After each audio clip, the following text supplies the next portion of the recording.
बच्चों, मैं नदी पर जा रही हूँ, एक दूसरे का ध्यान रखना। मम्मा चिड़िया अपने बच्चों को समझाकर नदी पर चली जाती है। मम्मा के जाते ही कुकू भागकर टीवी का रिमोट उठा लेता है। आज टीवी का रिमोट मैं लूँगा, आज मेरी पसंद का कार्टून देखेंगे।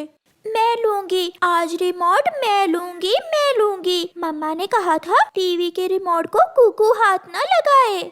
मैं चिड़िया की कहानी देखूंगा। नहीं, मैं बादल वाले कार्टून देखूंगी। दोनों बहन भाई एक दूसरे से रिमोट छीन रहे थे कि गिरकर टीवी का रिमोट टूट जाता है।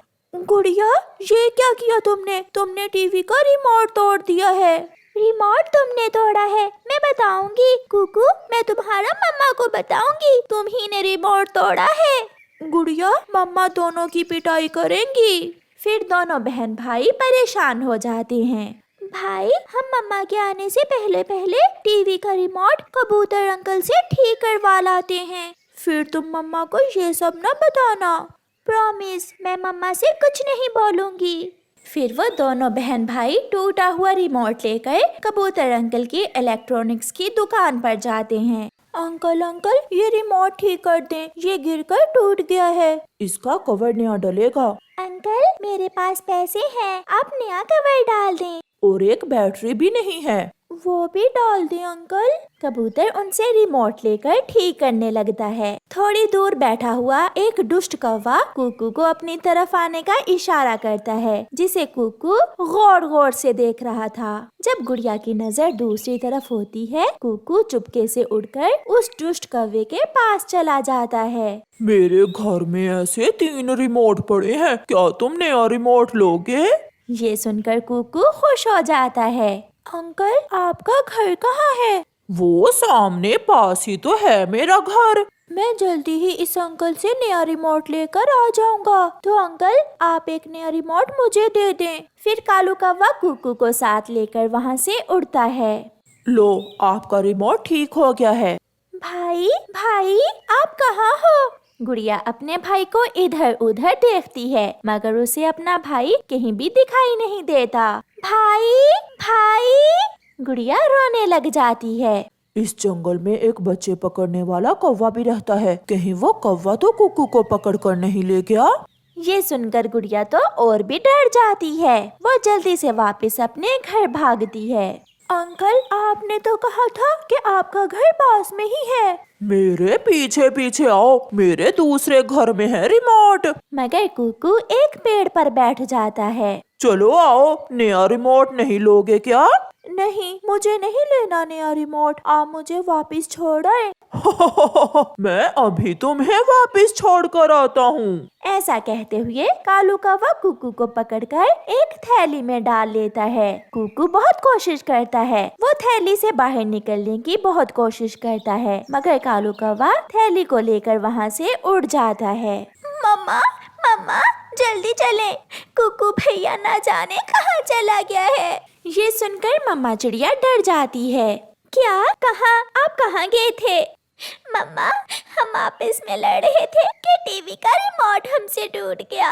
हम कबूतर अंकल की दुकान से रिमोट ठीक करवाने गए थे कि कुकू भैया कहीं चले गए। मम्मा, चले, मुझे कबूतर अंकल ने बताया है कि जंगल में एक बच्चे पकड़ने वाला कौवा भी आया हुआ है। फिर मम्मा चिड़िया गुड़िया के साथ जल्दी से कबूतर की दुकान की तरफ जाती है। कबूतर तो अपनी दुकान बंद करके घर चला गया था। हम यहाँ इस पेड़ पर बैठे हुए थे मम्मा, जब भाई कहीं चले गए। छोटा पक्षी ही है ना, मैंने तुमसे छोटा पक्षी लाने की ही बात की थी। छोटा और नरम, लाओ मेरे पैसे मुझे दो। फिर कालू कौवा उस उल्लू को कुकू को बेचकर पैसे लेकर चला जाता है। उल्लू वो थैली जिसमें कौवे ने कुकू को बंद कर रखा था लेकर वहाँ से चला जाता है। गुड़िया और मम्मा चिड़िया कुकू को सारे जंगल में ढूंढती हैं। वो नदी पर जाती हैं, वो झरने पर जाती हैं। जब वो पहाड़ों की तरफ जा रही थीं, तो वो उल्लू कुकू को थैली में डाले हुए उनके पास से ही गुजर जाता है, मगर उन्हें मालूम ही नहीं होता। शाम हो जाती है। थक हार कर गुड़िया और उसकी मम्मा घर चली जाती हैं। ये सब मेरी वजह से हुआ।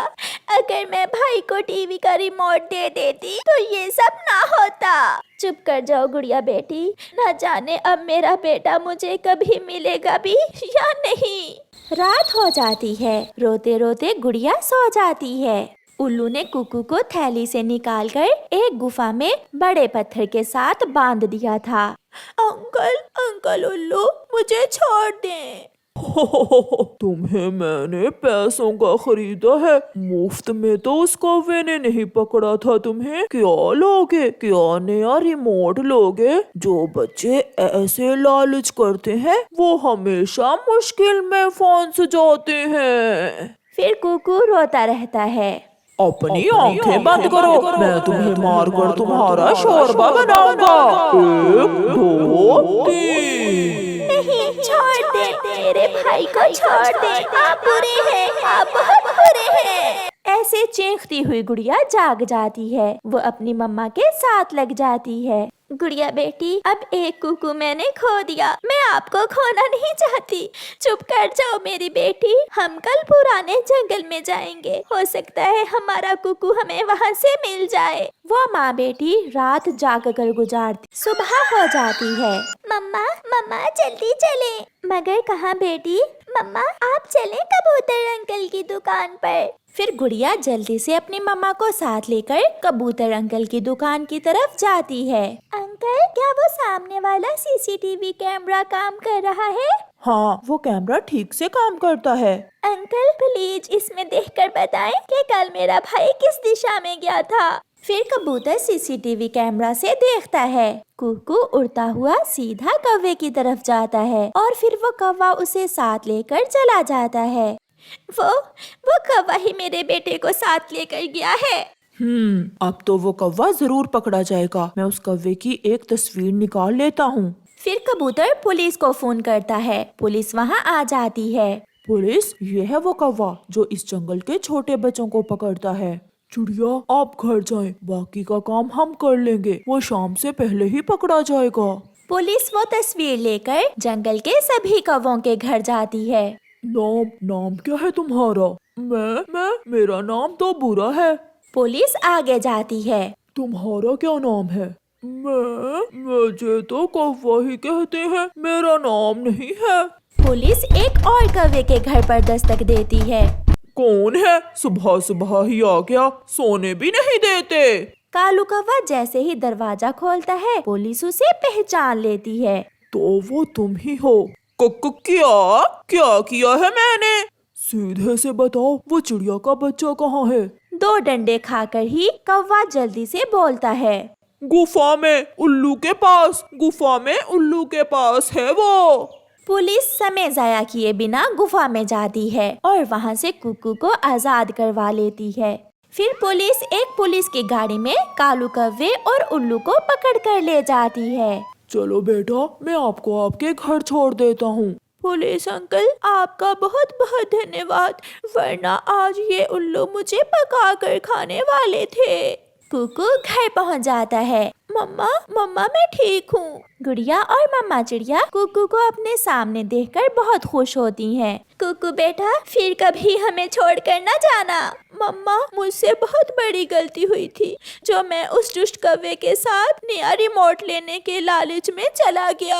आज के बाद कुकू भाई, आप ही टीवी का रिमोट ले लेना। मैं फिर कभी आपसे टीवी का रिमोट नहीं छीनूंगी। फिर वो सब हंसने लग जाते हैं। प्यारे दोस्तों, इस कहानी से हमें सीख मिलती है कि हमें कभी भी किसी अजनबी पर विश्वास करके उसके साथ नहीं जाना चाहिए। आपका धन्यवाद। मम्मा, ये अमरूद तो बहुत मीठा है, आप कहाँ से लाई हैं ये अमरूद? वो मोटी चोंच वाला तोता बैठा खा रहा था ये अमरूद। मैं पीछे से गई और छीन कर भाग गई। कमजोर मोटी चोंच वाला तोता, वो बहुत डरता है हमसे। दूसरे दिन हरियाली तोती और मिठू तोता नदी की तरफ जा रहे थे कि रास्ते में एक पेड़ पर बैठा हुआ जग्गू कौवा आवाज लगाता है। तोता तोता, मोटी चोंच वाला तोता, मोटी चोंच वाला तोता। ये सुनकर गुस्से में तोता और तोती वहाँ आते हैं। शर्म करो बच्चे, बड़ों से कोई ऐसे भी मजाक करता है? अगर अब कहा तो मैं बहुत मारूंगा तुम्हें, चलो भाग यहाँ से। मोटी चोंच वाला तोता, मोटी चोंच वाला तोता। मिट्ठू को बहुत गुस्सा आ जाता है और मिट्ठू जग्गू को 2-4 लगा देता है। तुमने मुझे मारा, मैं अभी जाकर अपने पापा और मम्मा को बताता हूँ। ऐसे रोते हुए जग्गू कौवा वहाँ से चला जाता है। आपने क्यों मारा इसे? बात बढ़ जाएगी। बढ़ती है तो बढ़े, वो छोटा सा कौवा भी अब मुझे मोटी चोंच वाला कहेगा। मम्मा, मम्मा, उसने मुझे मारा, उसने मुझे बहुत मारा है। मेरा बेटा, मेरा जग्गू, चुप कर जा। बेटे, किसने मारा है तुम्हें? उस मोटी चोंच वाले तोते ने। क्या उस मोटी चोंच वाले की इतनी हिम्मत कि मेरे बेटे को हाथ लगाए? चलो अभी मेरे साथ। गोरी जग्गू को साथ लेकर नदी की तरफ जाती है। तुम यहाँ बैठे हुए हो और उस मोटी चोंच वाले ने तुम्हारे बेटे को मारा है। किसने? मिट्ठू ने? मिट्ठू ने मारा है मेरे जग्गू को? हाँ पापा जी, उसने मेरे यहाँ मारा, यहाँ भी पंख पर मारा उसने। मैं अभी पूछता हूँ उससे जाकर। आप घर चले, मुझे डर लग रहा है। मैं डरने वाला नहीं हूँ, मैं देख लूंगा जो भी होगा। आपको मेरी कसम, आप मेरे साथ घर चलें। फिर हरियाली अपने पति को घर ले जाती है। खोलो खोलो दरवाजा, मैं कहता हूँ दरवाजा खोलो। कालू मिट्ठू के दरवाजे को जोर जोर से धक्के देता है। नहीं, हम लड़ाई नहीं करेंगे, आप बैठे रहें। ऐसे वो और भी बिगड़ जाएगा, मुझे बात करने दो। मिट्ठू हरियाली की एक नहीं सुनता और दरवाजा खोलकर बाहर आ जाता है। अगर वो छोटा सा बच्चा मुझे मोटी चोंच वाला कहेगा तो मार ही खाएगा। बड़ी चोंच वाले, बहुत बातें करने लगा है तू। कुछ सोचे बिना कालू कौवा डंडा मिट्ठू के सर पर मार देता है, जिससे मिट्ठू उसी जगह गिर जाता है और कालू वहाँ से भाग जाता है। नहीं मिट्ठू, मेरे मिट्ठू, उठो उठो मेरे मिट्ठू। हरियाली, हरियाली, अपना ख्याल रखना और मेरे आने वाले।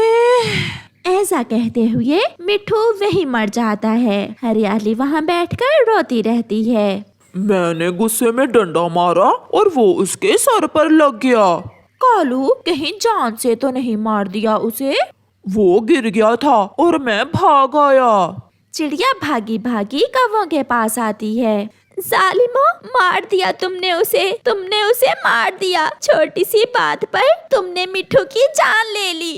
अब तुम भी नहीं बचोगे। सब पक्षी इकट्ठे होकर तुम्हें मार देंगे। रात हो जाती है। कालू, मुझे डर लग रहा है, अब पक्षी हमें नहीं छोड़ेंगे। लड़ाई तक तो बात ठीक थी, तुमने उसकी जान ही ले ली। ये सब तुम्हारी वजह से हुआ है, ना तुम मुझे इतना गुस्सा दिलाती और ना ये सब होता।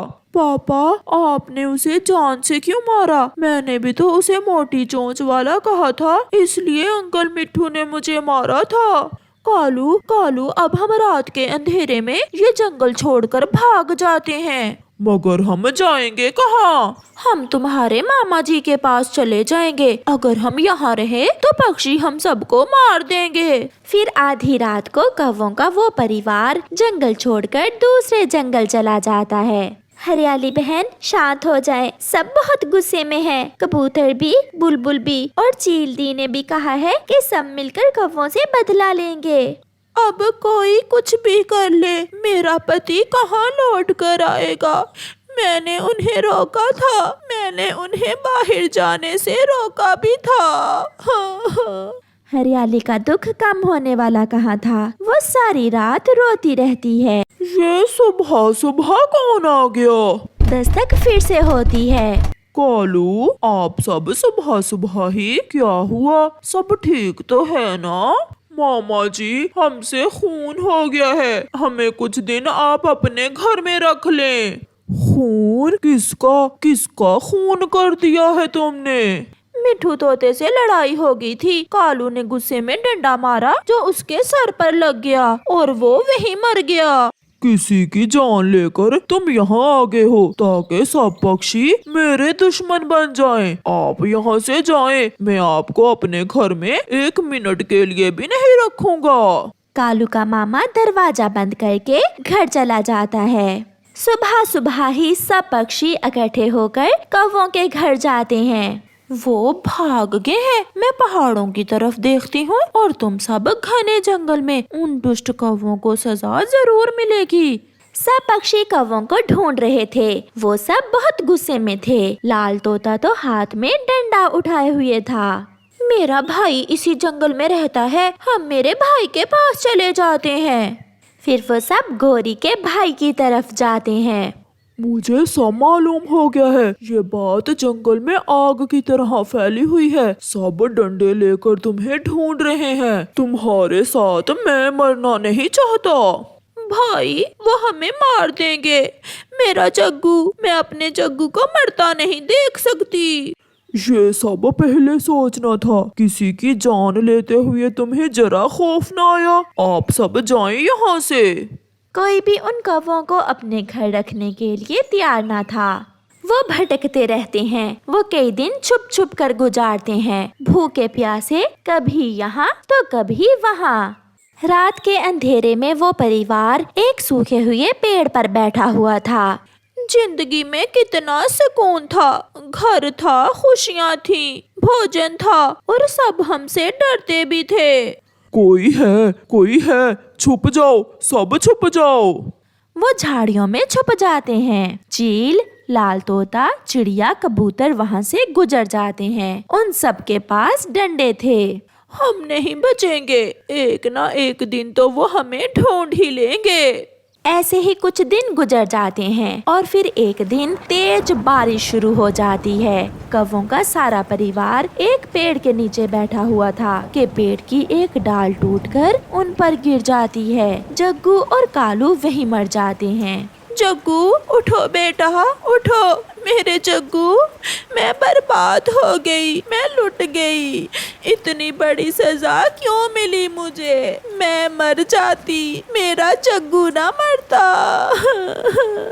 गोरी रोती है, बहुत रोती है, मगर अब कुछ भी लौट कर नहीं आने वाला था।